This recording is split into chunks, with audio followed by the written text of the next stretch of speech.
नमस्कार विद्यार्थियों। हमारा टॉपिक चल रहा था सातवाहन साम्राज्य, जिसमें हम शासकों के बारे में पढ़ चुके थे। और सातवाहन काल में मुख्यतः श्री सतकर्णी, गौतमीपुत्र सतकर्णी, वशिष्ठपुत्र पुलमावी, यज्ञश्री सतकर्णी, होल जैसे शासक बहुत ही महान शासक रहे हैं, जिन्होंने सातवाहन वंश को नई बुलंदियों पर पहुंचाया था। अब हमें पढ़ना है सातवाहन कालीन प्रशासनिक व्यवस्था के बारे में। जैसा कि आपको पता है कि इससे पहले एक विस्तृत साम्राज्य पर मौर्यों ने शासन किया था। उन्हीं की प्रशासनिक व्यवस्था अब चली आ रही थी। मुख्यतः मौर्य साम्राज्य के आदर्शों पर ही यह सातवाहन वंश का प्रशासन चल रहा था। साम्राज्य को आहार या विषय तथा गांवों की प्रशासनिक इकाई में बांटा गया था। हमने आपको बताया था पहले भी कि यह एक मात्र सत्तात्मक समाज था। इससे पहले सिंधु घाटी सभ्यता में मात्र सत्तात्मक समाज का उल्लेख हमें मिलता है। चूंकि राजाओं के नाम तो मात्र प्रधान मिलते हैं, किंतु उत्तराधिकार पुरुषों तक ही सीमित था। नगरनिका और गौतमी बल ने प्रशासन में महत्वपूर्ण भूमिका निभाई थी। स्थानीय शासन में हमें महारथी तथा महाभोज जैसे सेनापति अधिकारियों का उल्लेख हमें मिलता है। ग्रामीण प्रशासन में गोलमिक या होलमिक नामक अधिकारी के पास प्रशासन होता था, जो मुख्यतः एक सैन्य टुकड़ी का प्रधान होता था।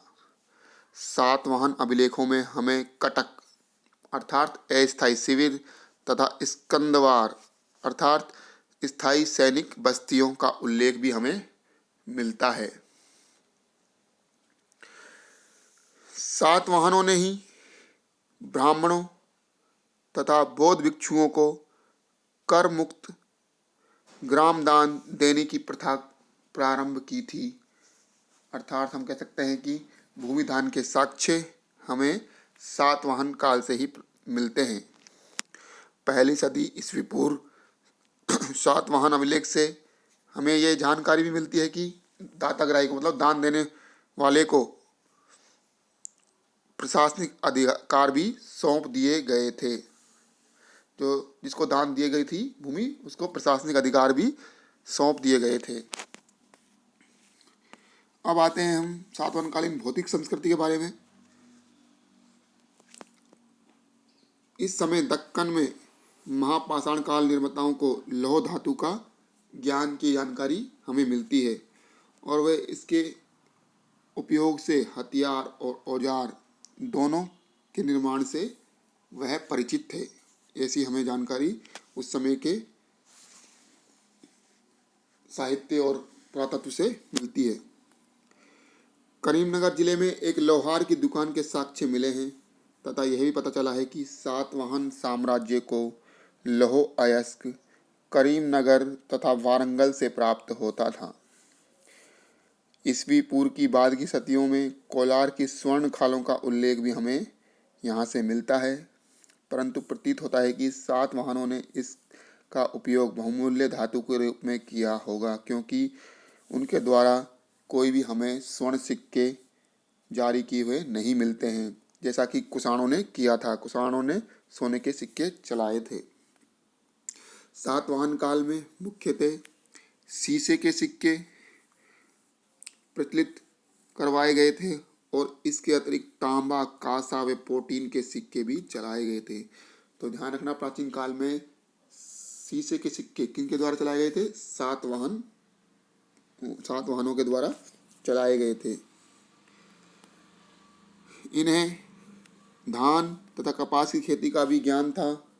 उत्तर से संपर्क के कारण यहाँ के लोगों को पकी ईंटों, छल्लेदार कुओं तथा लेखन कला की भी जानकारी की बात हमें पता चलती है। करीमनगर के पड़बंकूर में पकी ईंटों और छत में लगने वाले समतल खपरेल का प्रयोग किया गया है। कहाँ पर? करीमनगर के पड़बंकूर में। सातवाहनों के समय भू राजस्व की दर 1/6 थी। मिलिंद पन्हों में 75 व्यवसायों और महावस्तु में राजगृह के पास 36 प्रकार के शिल्पों का उल्लेख हमें मिलता है। सातवाहन काल में व्यापार भी समृद्ध था। आंतरिक तथा बाह्य व्यापार दोनों उन्नत अवस्था में थे।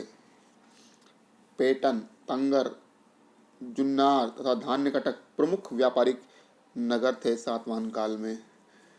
पश्चिमी दक्कन में बेरीगाजा, भड़ोच जिसे कहते हैं, सोपारा, कल्याण मुख्य तट थे, तो पूर्वी तट में कुद्दूर तथा कोंट कोस्पिल नामक बंदरगाहों का उल्लेख हमें मिलता है। इस समय विदेशी व्यापार भी समृद्ध था। रोम, मिस्र, चीन तथा दक्षिण पूर्वी एशिया से व्यापारिक संबंध के साक्ष्य हमें इस समय के मिलते हैं। यहाँ से निर्यात की जाने वाली वस्तुओं में विलासिता सामग्री की वस्तुएं, मलमल, छुरी व कांटे, रत्न आदि निर्यात किए जाते थे, जबकि आयात करने में रोमन मदिरा, तांबा व शीशे का मुख्यतः आयात विदेशों से किया जाता था। इन सब के साक्ष्य हमें मिलते हैं। तो इस प्रकार हम कह सकते हैं कि सातवाहन काल मौर्योत्तर युग में एक समृद्ध साम्राज्य था, जिसने पश्चिमी दक्षिणी भारत में काफ़ी समय तक शासन किया और एक उन्नत प्रशासनिक व्यवस्था हमें दी। तो ये था हमारा सातवाहन साम्राज्य। धन्यवाद विद्यार्थी।